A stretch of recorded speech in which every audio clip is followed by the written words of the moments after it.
Tak a tady jsme si nechali namontovat klimatizaci, která teda taky umí topit, což paneláku asi málo kdy použijeme, ale v létě to klimatizování bude super, už kvůli malý.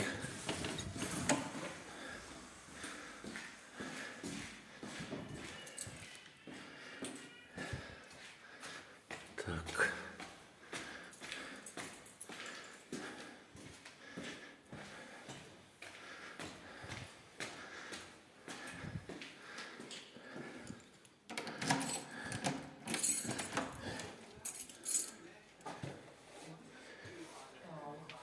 Čau.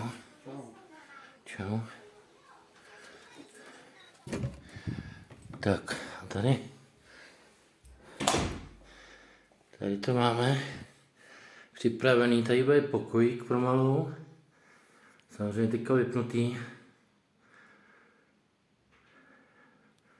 takže v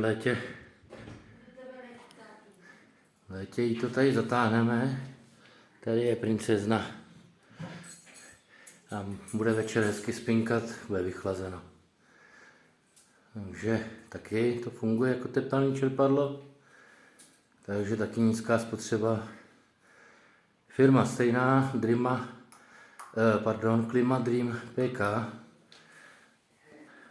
Pan Popovič ochotnej, všechno vysvětlil, pěkně namontoval, super. Takže se těšíme na léto.